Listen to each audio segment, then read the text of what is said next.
Hai guys, welcome to Bacarito. Nah, kali ini bukan sesi Anabel karena nggak ada yang perlu di Anabel ya, pertandingan juga nggak banyak. Nggak ada malah ya teman-teman ya. Kita akan masuk ke sesi OTG ya, Bacarito on the go. Ya, kenapa? Karena itu akan berhubungan dengan berita-berita entah itu seputar transfer ataupun timnas, pemain-pemain, dan berita-berita lainnya. Dan diawali oleh dengan berita duka. Turut berlangsung kawa, berduka cita ya, apalagi gue sebagai fans Liverpool ya.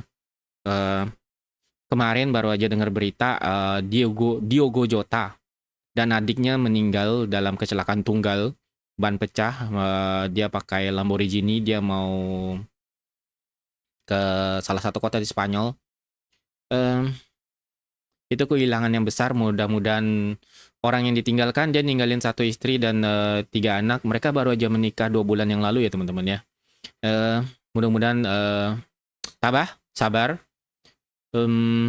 Ya, ini juga kehilangan yang sangat-sangat besar bagi keluarga Liverpool.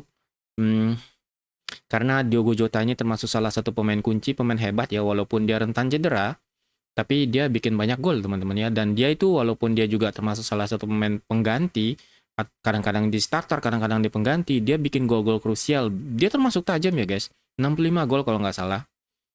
Uh, it's a loss. I mean, ya gue sendiri sedih ya. Bagaimanapun kalau itu berhubungan dengan klub kesayangan gue ya tentu gue sedih. Sedangkan yang nggak berhubungan dengan klub kesayangan gue aja teman-teman ya.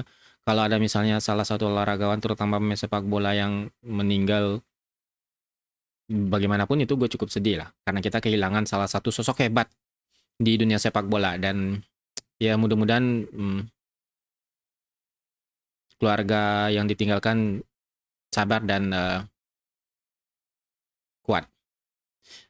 Kita masuk ke berita selanjutnya. Ya, kabar selanjutnya itu adalah tentang Mauro Zylstra. Jadi Pak Erick Thohir sendiri udah konfirmasi kalau salah satu pemain yang akan masuk ke timnas Indonesia itu adalah Mauro Zylstra, karena Mauro Zylstra ini sebenarnya udah lama ya, sebelum round 4. Di round 3 sebelum dua pertandingan terakhir ketika kita masih ngelawan Australia kalau nggak salah ya.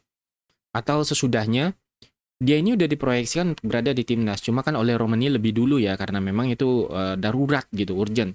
Dan memang terbukti, oleh Romani bikin gol yang krusial dan kita bisa lolos ke round 4. Nah, Mauro Zylstra ini diproyeksikan sebagai pemain muda untuk timnas umur 23. Gue nggak tahu di kompetisi mana dia akan bertanding. Ada Piala AFF, tapi gue rasa nggak di Piala AFF juga. Gue nggak tahu waktunya kapan, gue nggak cek ya. Kemungkinan lumayan deket lah waktunya, jadi dia mungkin nggak akan bisa, ya nggak tahu sih, proses naturalisasi kita kan cukup dibantu oleh banyak pihak ya, bisa aja bisa mungkin, tapi gue rasa bukan di sana tapi di Piala Asia Under 23. Ini salah satu pemain hebat yang dari dulu gue bilang bahwa Ole Roman ini butuh tandem. Nah, kalau memang dia diproyeksikan untuk berada di timnas senior, maka dia harus dibiasakan ke timnas under 23. Gue setuju gitu. Sama seperti misalnya kita bicara tentang Rafael Struijk. Rafael Struijk ini harus dibiasakan berada di under 23 dulu untuk mendapatkan menit bermain yang luar biasa banyak gitu. Kayak Jens Reven. Uh, gue terus terang ya, banyak yang bilang kalau Mauro Zylstra datang, Jens Reven kesingkir dong. Enggak, coy. Ya, ini terus terang aja nih ya teman-teman ya. Kalau dari track record, Jens Reven lebih mantep di timnas, coy. Tapi bukan masalah itunya, tapi gue ngerasa kalau Jens Reven dan Mauro Zylstra ini bisa tandem gitu. Gue ngerasa bisa kayak gitu. Dan kita punya dua striker yang hebat gitu. Terus masih ada beberapa pemain lagi, gue lupa siapa namanya.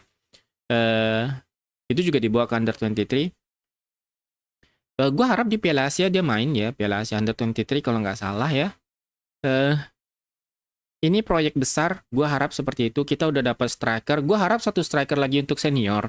Tapi kalaupun enggak, taruhlah, kita kan masih lama ya, bulan September ya, untuk round 4. Gue harap Zylstra dapat menit bermain yang banyak karena dia udah tanda tangan kontrak di Volendam. Jadi tanda tangan kontraknya untuk yang senior ya teman-teman ya. Kontrak profesional lah kalau kita bilang untuk pemain-pemain muda ini. Gue harapkan dia benar-benar dapat tempat di sana, terus bikin banyak gol, minimal kontribusinya luar biasa di tim. Gue yakin dia bakal jadi starter. Mudah-mudahan. Dan seperti yang gue bilang di timnas Indonesia sendiri, kita butuh dua pemain lagi lah di tengah ya, satu back. Gue bilang kayak gitulah. Gue di video sebelumnya kalau kalian belum nonton ya, nggak ada yang nonton. Tapi gue bilang satu pemain tengah. Untuk pemain usia muda, nah kalau kalian masih ingat yang seperti yang gue bilang di video sebelumnya, yang ada di videonya si Yusa Nugraha, gue lihat yang namanya belakangnya sama dengan Van Bronckhorst itu adalah playmaker ya guys. Pemain nomor 10 yang nggak akan punya di Indonesia. Udah gitu aja gue bilang. Untuk saat ini. Untuk saat ini Indonesia masih belum bisa nyetak pemain kayak gitu. Kenapa? Kalian lihat sendiri cara bermainnya nanti. Terus kalian kasih tahu gue gimana pendapat kalian. Gue rasa kalian setuju. Ya, visi anak ini luar biasa. Ini gue rasa bakal jadi pemain hebat. Mudah-mudahan. Dan Indonesia kalau mau, ya dia dipanggil lah. Karena dia masih muda ya. Umurnya masih 16 atau 17, gue lupa. Nah, gue harap dia bisa. Terus, seperti yang gue bilang, untuk timnas senior itu butuh satu gelandang bertahan lagi. Karena Joe Palopesi kan satu-satunya gelandang bertahan kita. Yang gue bilang punya kualitas oke. Satu gelandang bertahan lagi dan satu playmaker. Dan playmaker ini atau gelandang serang ini seperti yang gue bilang ya, gue harapnya Emiliano Jonathan guys. Tapi nggak tahu bisa atau enggak, dia mau atau enggak, gue nggak tahu. Tapi gue harap dia mau. PSSI kerja keras untuk ngebujuk si Emiliano Jonathan. Emiliano Jonathan ini punya masa depan yang luar biasa cerah. Apalagi kalau bisa main di tim kita gitu ya. Udah, gue rasa kalau udah dapat yang 2 itu udah. Terus sama satu back, ya Pascal Struijk lah. Kalau gue mau ya.